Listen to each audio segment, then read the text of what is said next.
하나님께서는 어떤 사람을 쓰십니까? 이 준비된 사람을 쓰시는 하나님 아버지십니다. 역사 이래로 하나님은 준비된 사람을 쓰시지 않은 적이 없으십니다. 오히려 우리가 준비한 것보다 그 이상으로 쓰시는 하나님 아버지십니다. 때로는 왜 내가 준비가 되었는데도 하나님이 복을 안 주시는가? 왜 앞길을 열어주시는가? 그렇게 생각할 때도 참 많지만 분명히 하나님은 아주 정확한 때 준비한 대로 쓰시고 갚아주시는 하나님 아버지시다. 제가 오래전에 교회 가정교회 사역을 하면서 어느 한 분이 저한테 이런 의문을 이렇게 던지더라고요. 목사님, 나는 교회에서 훈련받을 거 다 훈련받았는데 나는 왜 목사님이 나를 가장으로 세우시지 않는지 이해가 안 간다고 그러더라고요. 그래서 제가 뭐라고 했겠습니까? 그대로 노골적으로 얘기하면 좀 힘들잖아요. 그러나 분명한 것은 그분을 가장으로 세우고 혹 가원을 붙여준다고 할 때는 다 도망갈 것 같아가지고 제가 세우질 않았거든요. 근데 결국 그분이 교회를 이렇게 떠났습니다. 떠나서 딴 길로 가버렸어요. 딴 길 어떤 길로 가느냐? 참 얘기하기는 곤란하지만 역시 딴 길로 갔습니다. 이 준비되지 않은 사람이 뭔가 한다고 할 때는 그 끼치는 그 안 좋은 영향력이 얼마나 이 공동체에 크다고 하는 사실 우리가 잘 보고 또 알고 있습니다. 하나님께서는 준비된 사람을 쓰신다. 가령 모세 같은 경우는 그가 120세의 생애를 이제 살았지 않습니까? 근데 40년은 바로의 궁궐에서 지냈습니다. 그리고 또 40년은 미디안 광야에서 지냈습니다. 80년 준비한 다음에 이스라엘의 그 민족의 지도자로 하나님 앞에 얼마나 귀하게 40년 동안 쓰임 받았습니까? 80년 준비하고 40년 하나님 앞에 쓰임을 받았다는 거지요. 그 아브라함 링컨이 그런 말을 했습니다. 그 남긴 어록 가운데 이런 말입니다. 나에게 8시간이 주어진다면은 나는 나무 벨 시간 8시간 중에 6시간은 톱날을 가는데 시간을 사용하겠다. 8시간 중에 6시간을 나를 가는데 사용하겠다. 참 의미심장한 말이죠. 그만큼 준비가 필요하다는 거지요. 오늘 본문에 등장하는 여호수아 같은 경우도 이제 하나님이 가나안 땅을 이스라엘 백성 이끌고 정복하게 되어집니다. 그런데 이 여호수아가 몇 년 동안 준비했습니까?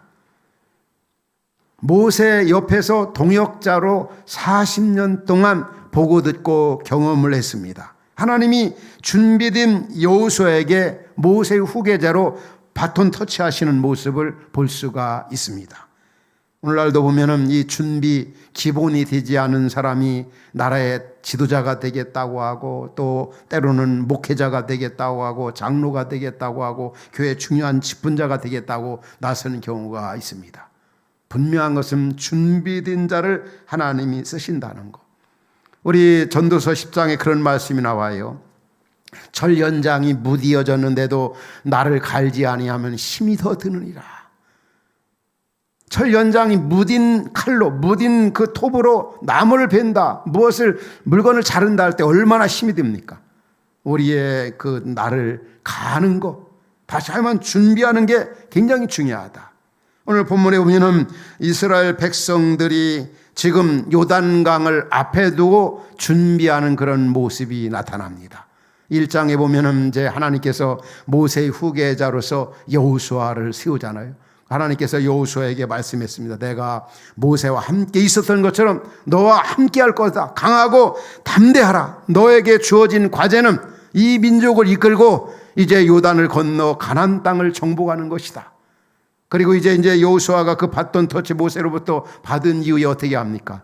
이제 2장에 보면은 여호수아 2장에 보면은 여리고에 이제 두 사람의 정탐꾼을 보냅니다. 이제 오늘 여러분과 같이 읽은 3장에서는 이제 이스라엘 백성들이 곧 시딤이라고 하는 곳에 떠나서 이제 요단을 건널 준비를 하고 있습니다. 3일 동안 이제 머물러 있다가 잠깐 이제 지도를 보면은 우리가 알고 있는 대로 이스라엘 백성들이 애굽에서 나와서 이제 하나님이 허락하신 가나안 땅을 향해 갔죠. 그런데 40년 동안을 방황을 했습니다. 왜 그렇습니까? 그들이 불순종 때문에 그렇습니다. 한 주간이면 갈 수 있는 거리인데 40년을 세월을 보냈다는 거죠. 그만큼 불순종한 결과입니다. 그리고 이제 40년의 과정을 마친 다음에 이 지리적으로 보면은 이제 시딤이라고 하는 곳이 있습니다. 시딤, 다시 한번 지도를 보면은 시딤이라고 하는 곳에서 이제 바로 앞에 요단강이 있습니다. 요단강. 근데 이제 요단강을 한번 지도를 보시면 우리가 요단강 오면 굉장히 큰 강으로 생각하는데 결코 그렇지 않습니다. 수년 전에 저도 저곳을 가보았지만은 이쪽에서 큰 소리로 소리를 지르면 저쪽에서도 들릴 수 있는 그런 거리입니다. 이 요단강을 이제 건너야 하는데 사실 이스라엘 백성들 마음 가운데는 어떤 생각이 들겠습니까?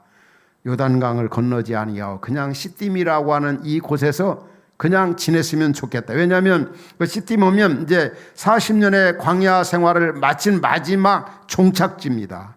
모세가 그 후계자 여호수아를 세운 곳이고 또 그 발락이 이 발람에게 뇌물을 줘가지고 이스라엘을 저주하게 한 그런 장소이기도 합니다. 아주 유서 깊은 그런 장소죠. 시딤에서 그냥 머물고 싶은데 하나님께서는 여호수아를 통해서 이제 요단을 건너라고 말씀합니다.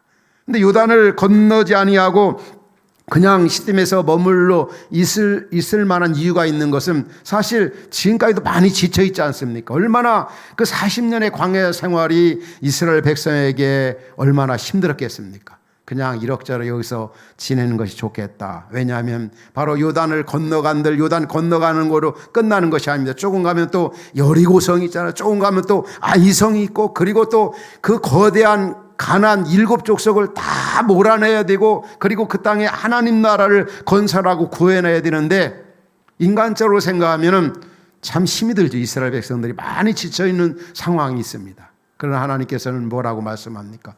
그 땅을 점령하라고, 그 땅을 정복하라고, 이미 아브라함에게 약속하고 그 조상에게 약속하신 그 땅 반드시 여호수아와 이스라엘 백성들이 함께 건너갈 것을 말씀하신 겁니다.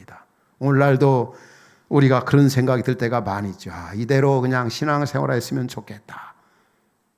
우리 교회로 보면은 이제 이 가정교회 목회자 세미나도 하나님의 은혜로 우리 성도들이 참 오랜 생활 기도하면서 우리 가장 총무님들이 얼마나 많이 이렇게 준비해서 했습니까? 그런데 또 그것을 끝나는 것이 아니지 않습니까? 우리 앞에는 참사랑 축제가 기다리고 있고 또 우리 주님 지상 최대 명령이 우리에게 주어진 이런 선교사 파송하는 그런 일을 앞에 두고 있습니다. 교회적으로 뿐만이 아니죠. 여러분 개인적으로나 또 가정적으로 그리고 어떤 직장 관계 등에서 참 우리들이 이 시간이 끝나면 이제 좀 쉬어야 되겠다, 그만해도 되겠다 하지만 우리 앞에 주어진 그 과제물들, 숙제들이 하나님 앞에 참 많이 있습니다. 하나님께서 이스라엘 민족에게 그들을 인도하실 때마다 너희들에게 가나안 땅을 주겠다, 가나안 땅을 주겠다. 이 가나안은 하나님께서 이스라엘 백성에게 보이는 천국의 어떤 시청각 교육으로 가나안 땅을 약속하신 겁니다. 우리에게 현재적 가나안 땅은 어디입니까? 이 땅입니다. 우리가 살고 있는 이 땅, 이교 문화가 판을 치는 세속주의, 인본주의가 판을 치는 이 세상을 우리가 복음을 전파해서 하나님 나라를 건설하고 하나님 나라를 구현하고 하나님의 뜻을 펼쳐나가서 이 땅을 하나님의 왕국으로 바꾸는 일입니다. 궁극적으로는 하나님 나라 천국은 미래에 이루어지지만은 저나 여러분 이 땅에 살고 있는 한 구원받은 자서 해야 할 일이 뭡니까? 하나님이신 이 가나안 땅을 정말 복음으로 정복하고 하나님 나라 가치와 하나님 나라 문화를 심는 일이 우리에게 주어진 과제라고 하는 사실이에요. 이런 상황에 있는 이스라엘 백성에게 요단강을 건너라고 한 것처럼 오늘 우리에게도 요단을 건너야 되는 계속 우리 앞에 주어진 과제물들이 있습니다. 뜻이 하늘에 이룬 것 같이 이 땅에 이루어지도록 우리는 계속 시딤에 머물러 있을 수가 없는 겁니다. 앞을 향해서 나아가야 되는 겁니다. 그러기 위해서는 우리는 정말 준비된 자로서 이 땅에서 하나님이 주신 사명을 감당하는 것입니다. 그런데 우리가 이 준비된 자로서 승리의 삶을 살기 위해서 우리가 어떤 태도, 어떤 자세를 가져야 되는가, 어떤 것들을 마음에 두어야 되는가를 본문에서 한 3가지를 우리가 발견할 수가 있습니다. 무엇보다도 우리는 이 땅에서 주님이 주신 사명, 비전을 이루기 위해서는 하나님께서 옛날부터 오늘에 이르기까지 첫 번째로 주신 은혜들을 기억하는 겁니다. 하나님이 각자에게나 공동체로 가정적으로 주신 은혜와 축복들을 한번 헤아려 보는 겁니다. 오늘 우리 집사님도 그런 내용을 다 하나님 앞에 기도했지만 우리 코로나 시기를 맞이했고 코로나 시기를 지금도 살고 있고 끝이 보이지 않는 그런 때를 지금 지내고 있지만 지나간 날 삶의 발자취를 돌아오면 다 하나님 앞에 감사한 것밖에 없습니다.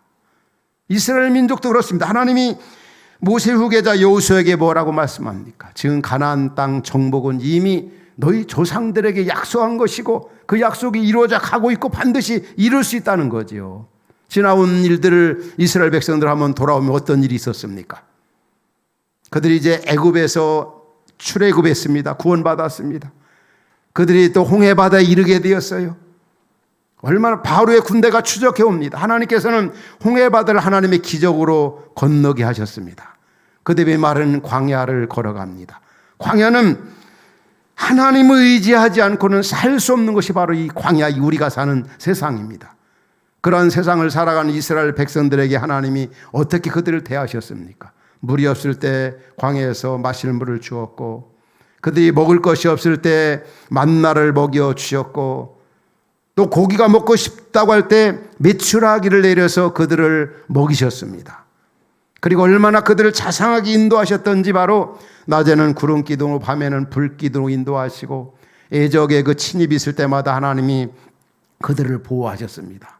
그리고 이제 약속의 땅 문턱에 다다른 겁니다. 그러면 그 현실 앞에 보면은 어떻게 또 앞으로 계속 가느냐 이거죠. 그러나 하나님은 계속 가라는 겁니다. 정복하라. 할 수 있다. 바울의 표현도 내게 능력 주신 자를 다 할 수 있다. 우리 주 예수 그리스도로 말미암아 넉넉히 이길 수 있다. 그런 마음을 갖기 위해서는 과거로부터 오늘의 일까지 우리에게 주신 은혜와 사랑들을 기억해 보라는 겁니다. 오늘 여러분 우리에게도 그런 은혜들이 있지 않습니까? 옛날 이스라엘 백성에게 주셨던 은혜들 오늘 우리에게 똑같이 주셨습니다. 지나온 날 삶의 발자취를 돌아오면은 그 어느 것 하나 주님의 은혜, 주님의 축복 아닌 게 하나도 없습니다.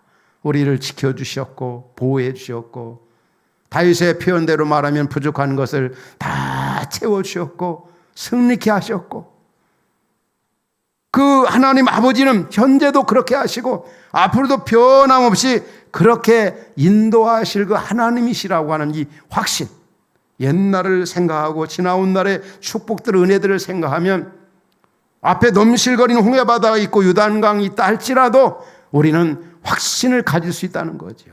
우리가 이 땅에서 준비된 사람으로 승리의 삶을 살기 위해서는 무엇보다도 하나님이 주신 은혜와 축복들을 날마다 기억하며 살아가는 것입니다. 얼마나 그 하나님의 은혜가 큽니까? 옛날 홍해바다 이후로 인도하신 하나님, 오늘 요단강을 건널 우리들에게도 하나님이 동일한 은혜로 능력을 주신다는 사실을 믿는 게 굉장히 중요하다는 사실이에요. 그 다음에 두 번째 주시는 메시지가 뭡니까? 준비된 자로 승리의 삶을 살기 위해서는 5절 말씀입니다. 5절에 보면 이런 말씀이 나옵니다. 여호수아가 또 백성에게 이르되 너희는 자신을 성결하게 하라. 요단강을 건너려면 하나님 주신 사명을 감당하려면 너 자신을 성결하게 하라, 깨끗하게 하라, 거룩하게 하라는 거예요. 왜 그럴까요? 우리 디모데후서 2장에 그런 말씀이 나옵니다. 하나님께서 귀하게 쓰는 사람은 어떤 사람이냐면 자신을 깨끗게 하는 사람. 여러 그릇 가운데 귀 쓰는 그릇도 있고 천이 쓰는 그릇도 있는데 깨끗게 하는 그릇을 귀하게 쓰는 것처럼 하나님께서 우리 자신을 성결케 하는 그런 사람, 그런 백성들, 그런 공동체를 크게 쓰신다는 거예요. 왜 그럴까요? 우리 시편 5편에 그런 말씀 나오잖아요. 우리 자주 소개해드릴 말씀입니다.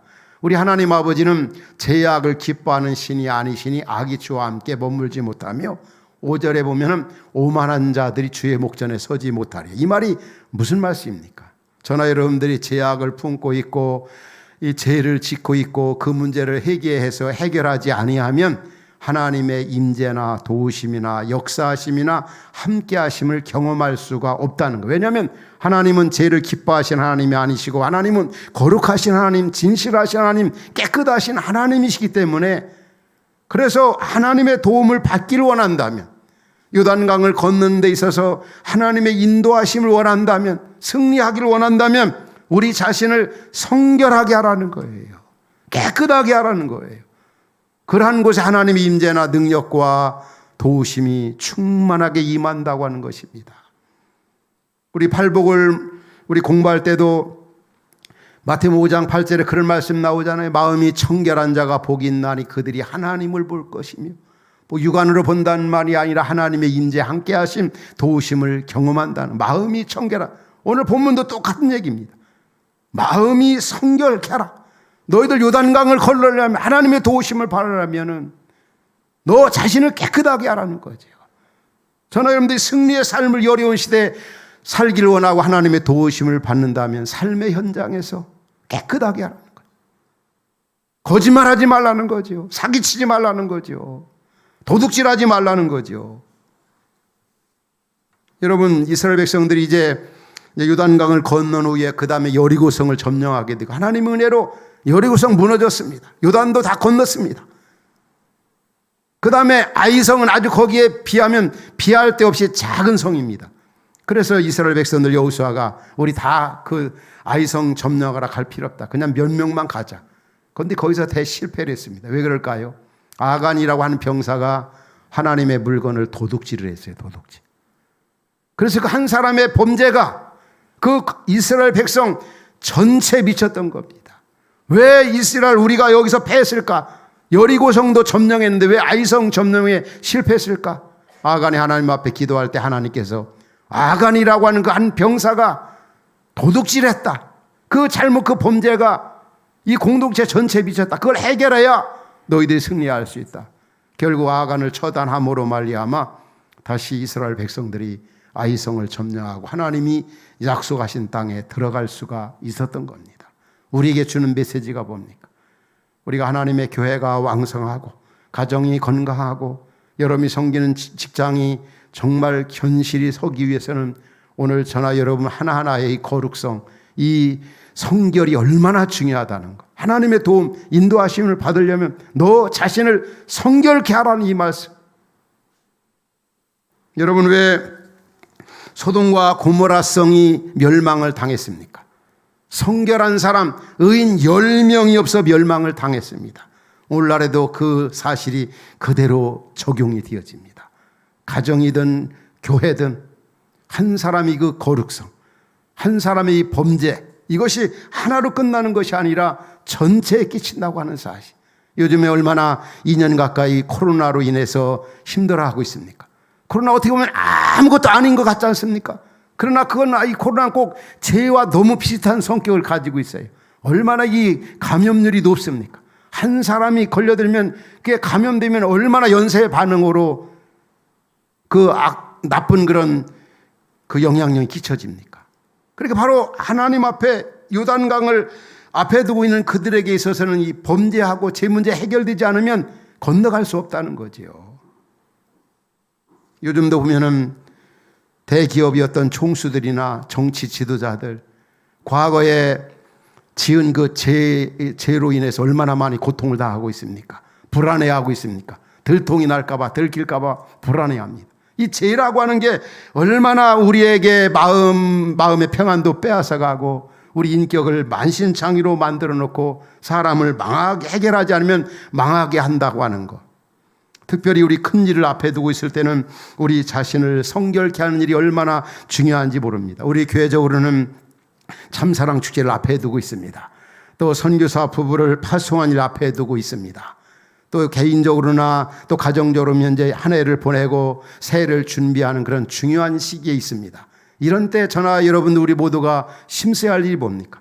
승리하기 위해서 하나님의 도우심과 능력을 경험하기 위해서는 우리 앞에 닥친 여러 가지 어려움을 극복하기 위해서는 무엇보다도 우리 자신을 성결케 하는 일이라고 하는 것입니다. 예레미야 5장에 그런 말씀 나오잖아요.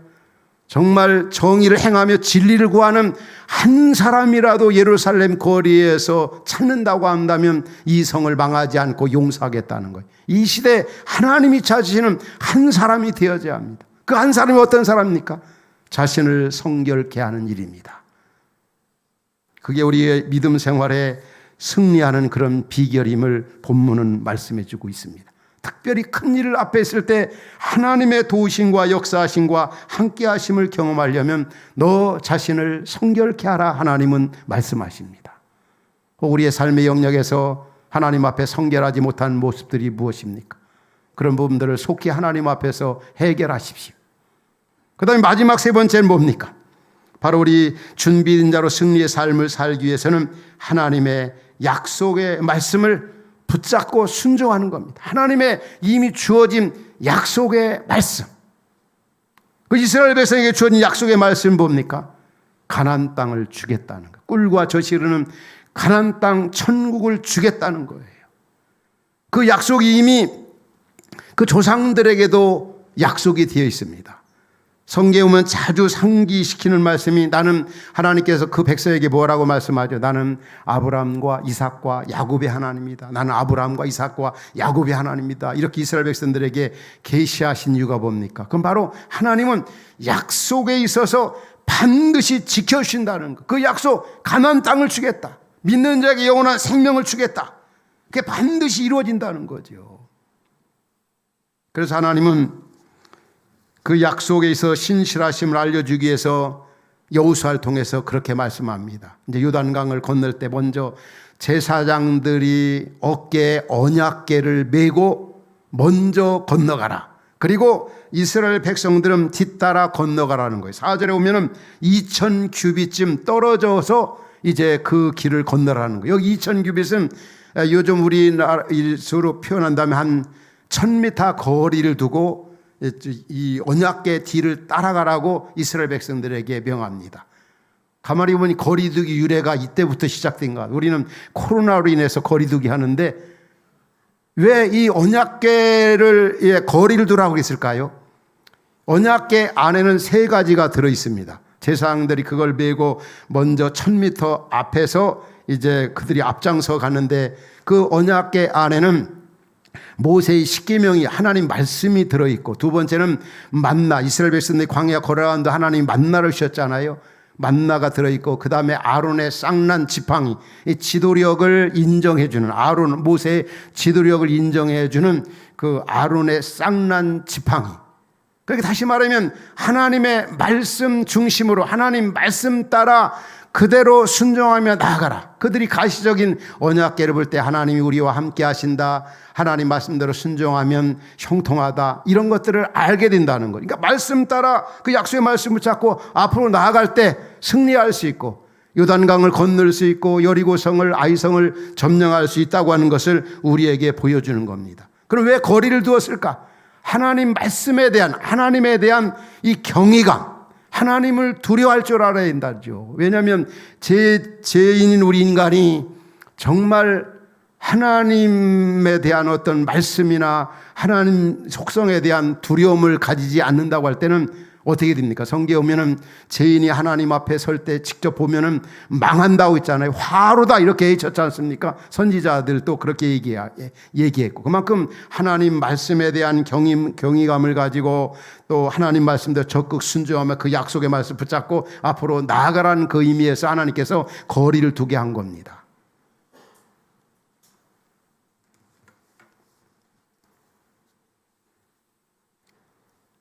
따라서 오늘날 우리 그리스도인들이 신앙생활할 때 이 땅에서 이 교회도 말씀 중심으로 움직여져야 되고 언약궤 중심으로 따라가라는 말은 바로 교회 공동체도 말씀 중심으로 나아가야 되고 우리 그리스도인들도 이 땅에 살아가는 동안에 하나님 나라 가치관을 가지고 살아야 된다는 거죠. 어떤 세속주의적이고 물질주의적이고 인본주의적이고 공리주의적인 그런 가치를 가지고 살지 말라는 거죠. 지난주에 어느 한 신문, 우리 신문, 기독교 신문에 어느 수도권의 안에 교회를 섬기고 있는 장로님, 그분이 이제 현 국회의원이신데 간증을 실었더라고요. 근데 참 우리 시대를 살아가는 우리 그리스도인들에게 좋은 그런 참 은혜가 되는 간증이어서 여러분들에게 잠깐 나누고 싶어요. 이분이 2000년대 초기에 이제 한 어느 아주 중요한 이 재정, 경제 쪽에 차관으로 있었습니다. 그때 이제 정권이 바뀌어지는 그런 그 어간에 얼마 남지 않은 상황에서 이제 그 청와대로부터 제안이 왔습니다. 바로 이제 이 청와대 수석 어떤 그런 위치에 이렇게 좀 일하지 않겠느냐는 그 제안이 왔습니다. 그러니까 그 주변에 있던 그 장관이나 또 상사 그리고 주변 사람들이 만류하는 겁니다. 이 장로님, 이 차관 위치에 있는 이 장로님에게 왜 이 정권 말기에 왜 그런 자리에 가느냐. 여기 있는 그대로 있으면 앞으로 장관도 될 수 있고 더 큰 귀한 일도 할 수가 있는데 지금 그 당시에 그 정권이 지지율도 10%도 채 되지 않는 상황이고 그 정권이 이제 바뀌어지면은 당신은 이제 완전 추락할 거다. 그런데 이 장로님은 그런 얘기를 들었을 때 하나님 앞에 기도했습니다. 고민이 생겼습니다. 과연 내가 이 청와대 어떤 수석 위치로 갈 것이냐, 그렇지 않으면 현재 차관에서 그냥 그대로 있을 것이냐. 그런데 그는 하나님 앞에 기도하며 그 장로님은 생각을 한 거죠. 나는 이 차관 이 정도도 너무 만족하고 감사하다. 그리고 그쪽에 가서 금방 정권이 바뀌어지면서 내가 그것으로 끝난다 할지라도 나는 너무나 하나님 앞에 감사하다. 그런 생각을 하고 이제 청와대 수석으로 그 장로님 부름을 받아간 거죠. 그 얼마 남지 않은 그 정권 그 시기에 한일 월드컵을 개최하는 일에 주도적인 역할을 해가지고 세계에 우리나라의 이 명성을 알렸습니다. 그러면서 지지율이 점점 높아가고 이제 정권이 바뀌어지면서 그대로 또 유지가 되었습니다. 그 끝나면서 이분이 또 아주 중요한 위치에서 등용이 돼가지고 청와대에서 활약을 많이 했습니다.